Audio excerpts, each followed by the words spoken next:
चुनाव से एक साल पहले ही जिस तरह की तैयारी बिहार में शुरू हो गई है और बिहार को फोकस किया जा रहा है, वो साफ बता रहा है कि कहीं ना कहीं भारतीय जनता पार्टी अब एक स्टेप भी पीछे लेने को तैयार नहीं है। आपको बता दें कि लगातार पिछले 17-18 वर्षों से भारतीय जनता पार्टी के साथ नीतीश कुमार बिहार में सरकार चला रहे हैं। अगर बीच के कुछ समय को छोड़ दिया जाए तो नीतीश कुमार भारतीय जनता पार्टी को हर हाल में अपने साथ रखे हैं और भारतीय जनता पार्टी भी उनके साथ पीछे पीछे सत्ता का सुख भोगती आई है।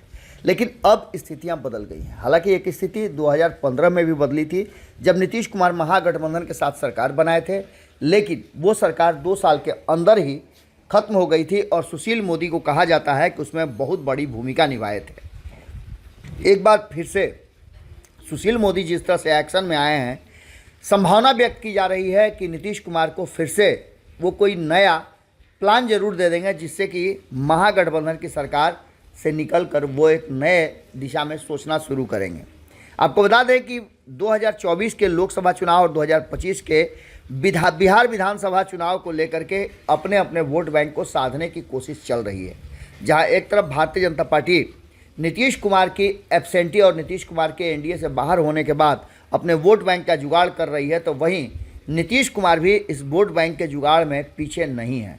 वो भी अब देख रहे हैं कि भारतीय जनता पार्टी से हटने के बाद कौन कौन सा वोट बैंक उनके साथ जुड़ सकता है, क्योंकि अब उनके साथ राष्ट्रीय जनता दल भी है जिसको कहा जाता है कि एमओआई की पार्टी है।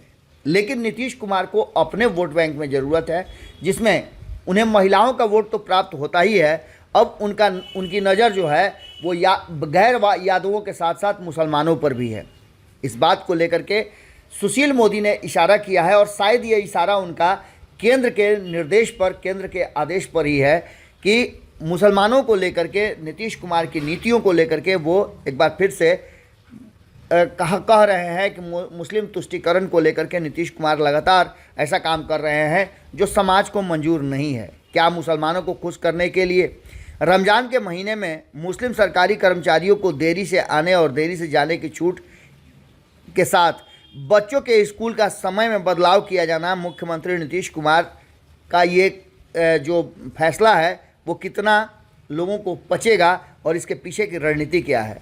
भारतीय जनता पार्टी की ओर से मुख्यमंत्री नीतीश कुमार पर ऐसे आरोप लगाए जा रहे हैं।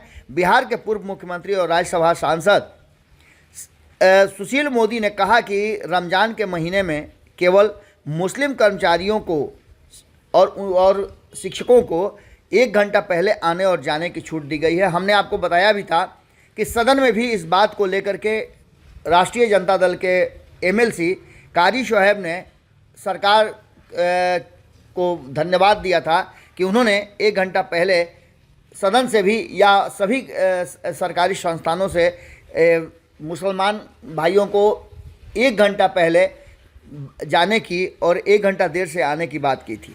इन्हीं सब बातों को लेकर के सुशील मोदी ने कहा है कि जब 90% हिंदू स्कूल हैं वहाँ भी इस तरह का दबाव बनाना और इस तरह की रणनीति लाना कहीं ना कहीं नीतीश कुमार को दिखाता है कि वो वोटों के पोलराइजेशन के लिए ये सब कर रहे हैं, जो कि उचित नहीं है। इसके साथ साथ आपको बताएं कि नीतीश के इस फैसले पर उंगली उठाई जा रही है। भारतीय जनता पार्टी के वरिष्ठ नेता हैं सुशील कुमार मोदी, उन्होंने कहा है कि सांप्रदायिक राजनीति के दबाव में स्कूलों में रमज़ान के समय में बदलाव किया जा रहा है। उन्होंने कहा कि राजद के दबाव में नीतीश कुमार ने गृह जिला नालंदा के अलावा किशनगंज सहित कुछ जिलों के शिक्षा पदाधिकारियों के लिए तुगलकी फरमान जारी किया है। उसे बहुसंख्यक हिंदू छात्रों पर भी थोपा जा रहा है, जो कि उचित नहीं है। उन्होंने कहा है कि ऐसे आदेश को तुरंत वापस ले लेना चाहिए। इससे समाज में एक अलग तरह का संदेश जाता है और सभी चाहते हैं कि इस तरह का कोई भी काम समाज में नहीं हो जिससे कि समाज में वैमनस्य पैदा हो। बिहार के पूर्व उप मुख्यमंत्री सुशील कुमार मोदी ने यह भी कहा है कि वर्ष 2000 में लालू यादव के शासन के दौरान राष्ट्रीय जनता दल ने केवल मुस्लिम कर्मचारियों को रमज़ान के महीने में रियायत देने का विवादास्पद आदेश जारी किया था। सुशील मोदी ने बताया लेकिन लालू सरकार का यह आदेश 10 साल में के भी कम समय तक लागू रहा। अब नीतीश की ओर से मार्च 2023 में इसे दोबारा जारी कर धर्मनिरपेक्षता की धज्जी उड़ाई गई है। वो अल्पसंख्यकवाद को हवा दे रहे हैं। इन्हीं सब बातों को लेकर के उन्होंने इस आदेश को तुरंत वापस लेने की बात भी कही है। नालंदा जिले में रमजान के पूरे महीने तक प्रारंभिक विद्यालयों की सुबह की पाली का समय मात्र 3 घंटे यानी सुबह 6:30 से लेकर 9:30 बजे तक और दूसरी पाली का समय मात्र 4 घंटे यानी 9 बजे से दोपहर 1:30 बजे तक रखा गया है, जबकि स्कूल में पढ़ाई की अवधि सामान्यतः 6 से 7 घंटे होती है। सुशील मोदी ने कहा कि किशनगंज के सभी सरकारी और निजी स्कूल रमजान के दौरान सुबह 8 बजे से प्रातः 3 बजे तक अपराह्न 3 बजे तक खोले जाएंगे। इस आदेश को लेकर के सुशील मोदी ने आपत्ति जारी करते हुए कहा है कि इसे अभी के अभी सरकार को चाहिए कि वो समाप्त करे, क्योंकि इससे दूरियां बढ़ती हैं और धर्मनिरपेक्षता को कहीं ना कहीं ठेस पहुंचता है। अब देखना दिलचस्प होगा कि सुशील मोदी के इस आदेश के बाद क्या कुछ निकल कर के आता है और क्या नीतीश कुमार अपना फैसला बदलते हैं। अगर ये वीडियो पसंद आई और वह बिहार के राजनीति और बिहारियत से सरोकार रखेनी तो सब्सक्राइब बटन दबा के चैनल के सब्सक्राइब कर ली। ओजे एगो घंटी बा, ओकरा बटन दबा देला से कुल सटीक और मारक खबर रुआ मुफ्त में मिल जाई।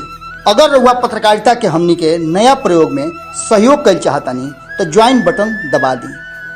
पेटीएम नंबर नोट कर ली 9386816700। धन्यवाद।